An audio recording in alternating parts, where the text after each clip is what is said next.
Salve! Esse é o Histórias da Bahia. Como o nome já diz, trazemos aquela resenha bem contada da história que você quer ouvir. Hoje vamos falar sobre a participação baiana na Guerra do Paraguai, com destaque para a formação dos batalhões dos Zuavos, a saga da pioneira Ana Nery e os involuntários da pátria. Nesse episódio que encerra a primeira temporada do podcast, contamos com a colaboração do professor doutor Marcelo Santos Rodrigues. Mas antes, tenho que me apresentar. Meu nome é Murilo Melo, sou pesquisador e professor de História. Nosso projeto é produzido pela agência Dindom e conta com o apoio da DCB Cimento e da rede Salvador Meu Amor. Se você gostou e quer nos ajudar a manter a proposta no ar, acesse a página Histórias da Bahia no site Abacaxi e faça sua colaboração. Chegou a hora da gente mergulhar na Guerra do Paraguai, o maior conflito armado do continente sul-americano. Guerra que envolveu 4 nações do nosso continente. Essa guerra começa em 1864, quando o ditador Solano Lopes declara guerra ao Brasil. Dom Pedro II, então imperador do nosso país, é pego de calças curtas e a gente não tinha ainda um exército formado, visto que o Brasil tinha acabado de se tornar independente apenas há 42 anos atrás. Então era tudo muito novo para a gente. Então a guerra vai se iniciar e o Paraguai vai ter vitórias sucessivas sobre a Tríplice Aliança. E depois de 2 anos de guerra, o exército brasileiro, que foi um exército arranjado, pouco preparado, vai sofrer muitas baixas e principalmente a partir da derrota da Batalha de Curupaiti, as coisas ficam muito difíceis, né? As autoridades brasileiras vão ver o recrutamento entrar numa crise profunda após tantos meses de conflito, né? Aquele ímpeto inicial de voluntários estava cada vez mais diminuindo e a esperança de uma solução rápida para a guerra não vai acontecer. Vai deixar o alistamento cada vez mais vazio, mais difícil. Os brasileiros vão cada vez mais inventar álibis para não ir para a guerra, como fugas, confrontos locais, brigas políticas, casamentos forjados. Eram alguns pretextos para não ir para a guerra. Nosso convidado, o professor doutor Marcelo Santos Rodrigues, especialista em Brasil Império e Guerra do Paraguai, fala um pouco mais sobre o recrutamento compulsório. A província da Bahia, então, ficou encarregada de enviar para o serviço da guerra um número de 2.440 guardas nacionais, constituindo-se assim no maior contingente marcado pelo Império. Todavia, no total, as autoridades da Bahia acabariam por designar aproximadamente 5.312 guardas nacionais. Como a guerra durou 5 anos, é evidente que uma série de questões irão motivar mudanças no cenário não só da guerra, como também do que está acontecendo na província da Bahia. Primeiro apresenta os seus voluntários. Na medida em que os primeiros feridos, que os primeiros mutilados, os primeiros doentes retornam a Salvador e são vistos frequentemente pelas ruas da capital baiana, circulando, mendigando, recorrendo ao governo para, quem sabe, conseguir que se cumprisse aquelas ordens estabelecidas pelo decreto de pagamento, de apoio, etc., as pessoas começam a ter medo de também ser levado para a guerra. Então há uma falta de homens que será substituída pelo recrutamento forçado. Quem são esses sujeitos que estão à mercê desse recrutamento? Todo homem com uma determinada idade, que compõe normalmente uma classe mais pobre da sociedade baiana, seja ela da capital como do interior, e que são recrutados à revelia do que se determina a lei. E muito mais esse recrutamento impulsionado por razões de ordem de intrigas políticas, de intrigas entre vizinhos, de desarranjos políticos entre partidos contrários, entre inimigos públicos, ou mesmo como uma maneira de manter um controle sobre o outro. Portanto, o recrutamento ele vai recair sobretudo para as pessoas mais pobres, para as pessoas que não têm como recorrer legalmente porque atropeçam na burocracia do pedido da isenção, e por um outro lado, satisfazendo as exigências do governo, que paga muito bem aos recrutadores, que reconhece, inclusive dando medalhas aos comandantes destes batalhões, que fornece um grande número de recrutas. Então, em outubro de 66, Dom Pedro vai enviar ao seu Conselho de Estado 2 consultas. A primeira questão era se, caso prosseguisse a guerra, seria conveniente lançar mão da alforria de escravos para aumentar ainda o número de soldados do exército. Depois, ele lança mais uma pergunta: como é que a gente vai realizar essa medida? Depois de horas e horas de discussão dos membros do gabinete ministerial e dos membros efetivos do Conselho de Estado, eles vão debater sobre essas possibilidades, principalmente a de recrutar os libertos. Aí que muitos políticos vão se colocar contra essa libertação, mas não vai adiantar e os escravizados vão adentrar na Guerra do Paraguai. Os senhores venderão seus escravos para o governo e por um preço muito maior do que o pago pela época. O governo vai chegar a pagar R$1,2 milhões em apólice, com a condição de assinar a Carta de Liberdade dos seus escravizados. Depois de vendido, os escravizados eram alforriados e examinados por uma junta médica para ver se tinha condição de participar da guerra. Os libertos viravam soldados. E a idade dos soldados libertos que iam para o conflito era geralmente entre 16 e 35 anos de idade. A grande maioria desses ex-escravizados que foram para a Guerra do Paraguai saíram da Bahia, principalmente do Recôncavo Baiano, e em especial da cidade de Santo Amaro da Purificação. E o nome desse batalhão passou a se chamar de Zuavos, uma inspiração das tropas francesas que lutaram na Argélia. Então, esses soldados, sobretudo baianos que compunham o batalhão dos Zuavos, vão ser tratados como soldados de segunda categoria, de segunda classe pelos paraguaios, né? E o exército brasileiro vai ser chamado invariavelmente pela imprensa paraguaia de exército de macaco, né, na propaganda de Lopes, né, do seu ditador. Invariavelmente, Dom Pedro vai ser representado pela figura de um grande macaco, né, e Duque de Caxias como um sapo.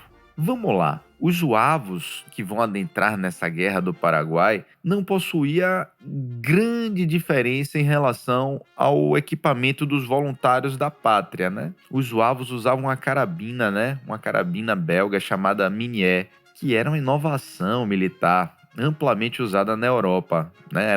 Era super temida essa bala Minié, pois ela tinha um poder muito maior de destruição do que aquelas balas redondas de mosquetes. A grande diferença dos Zuavos para os outros corpos, né, dos outros batalhões que lutaram na Guerra do Paraguai, estava sobretudo no uniforme. O regimento dos Zuavos era praticamente o mesmo uniforme dos Zuaves empregados pelo exército francês que lutou lá na Argélia, né? Esse distinto uniforme dos Zuavos era composto por uma jaqueta azul com detalhes em verde e amarelo. Além disso, como os Zuavos franceses, os Zuavos baianos usavam uma calça ceruel vermelha e um fez também vermelho em sua cabeça. Segundo o Conde D, marido da filha de Dom Pedro II, da princesa Isabel, o francês Conde D, né? Ele vai dizer que os Zuavos baianos eram o regimento mais belo desse exército brasileiro, né? Notando também que eles eram extremamente organizados e inteiramente integrados de corpo e alma ao seu serviço no batalhão.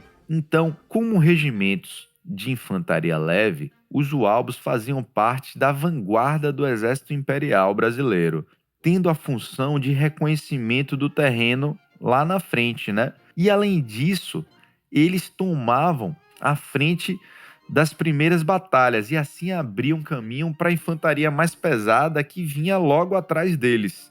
De forma errada, muitas vezes o emprego dos negros nessa função de infantaria leve foi associado a uma espécie de genocídio sistemático por parte dos brancos para aniquilar a população negra. Essa ideia distorcida não leva em consideração o fato de que os brancos também faziam parte de regimentos de infantaria leve, que, independente de cor, todos morreram igualmente pelo seu país ou pela sua liberdade. De qualquer forma, o emprego de negros no exército imperial continua um tema extremamente controverso e, portanto, muito pouco estudado.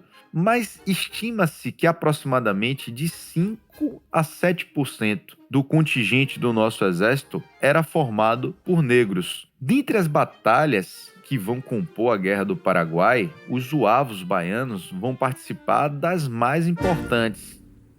Agora vamos parar um pouco nossa resenha sobre os nossos batalhões baianos para falar sobre uma figura importantíssima, a enfermeira baiana Ana Nery. Naquela época, a participação feminina nos conflitos era bastante restrita e geralmente ocorria de forma indireta, através de doações financeiras e de suprimentos, através da confecção das vestimentas. Essa era a maneira das mulheres participarem. O professor Marcelo conta como Ana Nery subverteu a ordem e entrou definitivamente para a história. Nós iremos encontrar uma personagem, Ana Justina Ferreira Nery, uma viúva que sai da cidade de Cachoeira, no recôncavo baiano, subvertendo a condição da maternidade, né, que é tradicionalmente atribuída ao universo feminino de sua época, para deixar de ser uma mulher frágil e imaculada, né, construída pela literatura brasileira do século XIX e na primeira metade do século XX, e torna-se a primeira enfermeira do Exército Brasileiro e, inclusive, inspiração para a criação da Cruz Vermelha. A Ana Nery, ela vai acompanhando a sua família e lá nessa guerra ela, obviamente, subverte a ordem, porque às mulheres é negada a participação em uma guerra, mas era preciso convencer a sociedade masculina da sua importância no auxílio ao exército.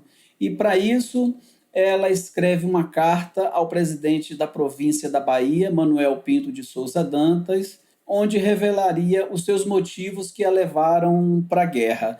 É revelador de como a gente pode se apropriar de um documento do século passado e ver os trâmites, né? Ver como funcionava, de certa forma, a maneira como você pode se inserir naquela sociedade.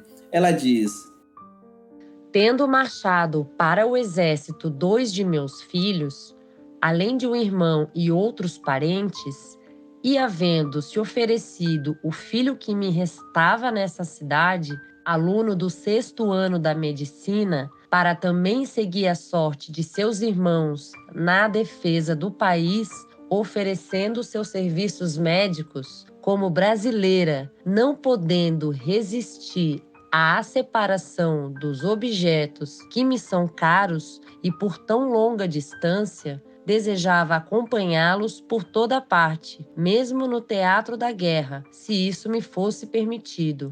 Mas opondo-se a este meu desejo, a minha posição e ao meu sexo não impedem, todavia, estes motivos que eu ofereça meus serviços em qualquer dos hospitais do Rio Grande do Sul, onde se façam precisos, com que satisfarei ao mesmo tempo aos impulsos de mãe e aos deveres da humanidade para com aqueles que ora sacrificam suas vidas para a honra e brio nacionais e integridade do Império. A própria Ana Nery, ela denuncia-se como uma conhecedora da sociedade a qual ela fazia parte. Ela apresenta-se como uma encarnação do próprio desejo dessa sociedade.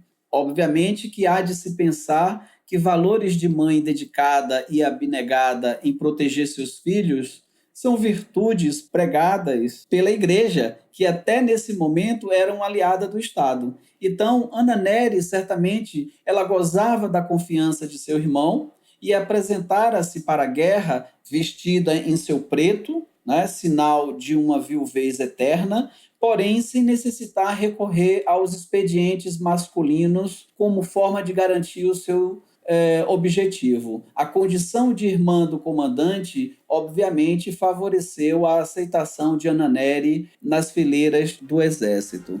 Ao chegar na zona de conflito, Ana Nery não cumpre o que foi prometido na carta escrita ao presidente da província da Bahia e se envolve integralmente na Guerra do Paraguai. E ela disse que vai ficar nas fronteiras. E, na verdade, Ana Nery, ela passa não só os 5 anos, como também será vista recolhendo corpos, recolhendo pessoas enfermas, recolhendo pessoas mutiladas, e dia e noite nos hospitais improvisados no Paraguai, atendendo não somente a brasileiros, mas também e inclusive ao próprio inimigo feridos em campo de batalha.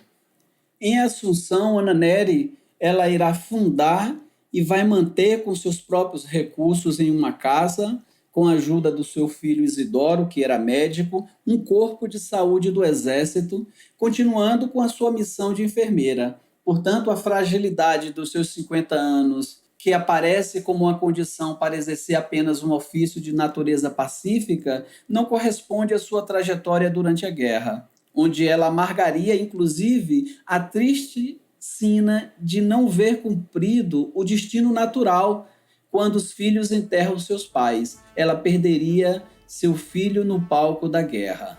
Reconhecida como heroína, Ana Nery volta ao Brasil para receber as devidas homenagens e recomeçar a sua vida. Em fins de março de 1870, quando a guerra se encerra, já cansada e idosa, Ana Nery deixa então a região do Paraguai e chega à Bahia no dia 5 de junho de 1870, coberta de glória, com o título de Mãe dos Brasileiros. Trazia consigo 4 meninas, filhas de soldados mortos nos campos de batalha, que ela adotou, buscando muito provavelmente preencher o vazio que ficara com a morte de seu filho. Em sua volta para casa, ela passa pela corte, pelo Rio de Janeiro, onde irá receber homenagens prestadas pelos seus feitos na campanha, e aí também se revelaria o papel da mulher na história do Brasil e na da Guerra do Paraguai. Na capital do Império, ela receberá significantes homenagens a partir de um grupo de mulheres baianas daquela sociedade, em reconhecimento do trabalho por ela desempenhado durante a guerra. Com o fim da Guerra do Paraguai e com a vitória brasileira, 3 dos batalhões de Zuavos vão retornar à Bahia, sendo recebidos com muita festa, né, pela população, pelos cidadãos baianos, né? Entretanto, esse esforço heróico, essa participação no campo de batalha, não vai ser inteiramente reconhecida pelo Império, com apenas alguns desses membros ganhando posições de destaque. O único oficial dos Zuavos que foi mencionado pela imprensa baiana na cobertura dessas festas foi o capitão Barbosa, que permaneceu no asilo dos inválidos por um longo tempo. Infelizmente, esse também foi o destino de vários outros veteranos, que se viram de volta para casa, como mutilados de guerra ou portando diversos outros tipos de ferimento que conseguiram durante a prestação dos seus serviços. Muitos daqueles que permaneceram na Bahia se viram com a dificuldade de se adaptar à sua nova vida civil. Muitos não receberam pensão de guerra ou ela sendo simplesmente insuficiente para sustentar sua família. Ao longo do tempo, vários desses veteranos foram morrendo, velhos e cansados, esquecidos, e os que não morreram se viram duramente golpeados pela proclamação da República, que vai buscar dar uma cientificidade ao Brasil, vai buscar europeizar o Brasil, né? Vai tentar tirar o Brasil daquela característica de ser um país rural e colocar o Brasil, na visão deles, no trilho do progresso. E essa perseguição dos republicanos aos velhos veteranos da Guerra do Paraguai vai se dar, sobretudo, na imagem de Dom Obá II, Dom Obá II de África, que é um baiano nascido em Lençóis, de nome Cândido da Fonseca Galvão, filho de alforriados, que vai lutar na Guerra do Paraguai, vai voltar ferido, vai ter um papel de destaque no confronto e vai viver nas cortes do Império Brasileiro no Rio de Janeiro, se tornando amigo de Dom Pedro II, no qual ele teve vários encontros, né? A República vai retirar de Dom Obá a patente de alferes, que Dom Pedro tinha conferido a ele pela sua bravura e pela sua simbologia dentro da Guerra do Paraguai. E os uavos vão passar a ser cada vez mais esquecidos da nossa história. Para finalizar, Marcelo faz um panorama de como o maior conflito armado internacional da América do Sul impactou na sociedade da época. E é curioso porque a gente tem uma ideia de uma guerra que parece, obviamente, muito tranquila, digamos assim, do ponto de vista de 3 países como Brasil, Argentina e Uruguai, que formam uma chamada Tríplice Aliança contra o Paraguai e que se achava, né, o Mitre é o primeiro grande comandante das tropas aliadas nessa guerra. E ele achava que em 3 meses a guerra estava concluída. No primeiro mês, as tropas movimentavam-se em direção às fronteiras. No segundo mês, entrariam no território paraguaio. E no terceiro mês, a guerra fatalmente seria vencida por eles. No entanto, a guerra durou e se arrastou por 5 longos anos, o que fez com que esses países envolvidos, e principalmente o Brasil, porque foi o único país que fez a guerra do início ao fim contra o Paraguai, teve que arcar com os prejuízos dessa contenda. Então, a primeira curiosidade é a gente entender que essa guerra é uma guerra onde as forças contrárias ao Paraguai, elas acabaram por modificar, inclusive, as suas próprias economias, inclusive as suas próprias sociedades, a sua própria política, porque necessitou-se de dinheiro, de recrutamentos, de material bélico, né? Quer dizer, a guerra ela abre uma nova dimensão para a história do Brasil no século XIX, como o próprio Machado de Assis irá dizer. Após a Guerra do Paraguai, os ponteiros dos relógios iriam andar mais acelerados. Bom, e como é de costume por aqui, entramos na reta final, sugerindo algum livro, filme ou algo do tipo. A dica da vez é a série Guerras do Brasil.doc, que está disponível no YouTube e no Netflix. Formada por 5 episódios, a película trata das guerras da conquista do Paraguai e de Palmares e aborda também a Revolução de 30 e o crime organizado atual. E é isso. Se gostou, compartilhe com os amigos e segue nossa página no Instagram. Tá a fim de manter o podcast no ar? Vá lá no site Abacaxi, deixe sua colaboração. A vocês, muito obrigado e até mais!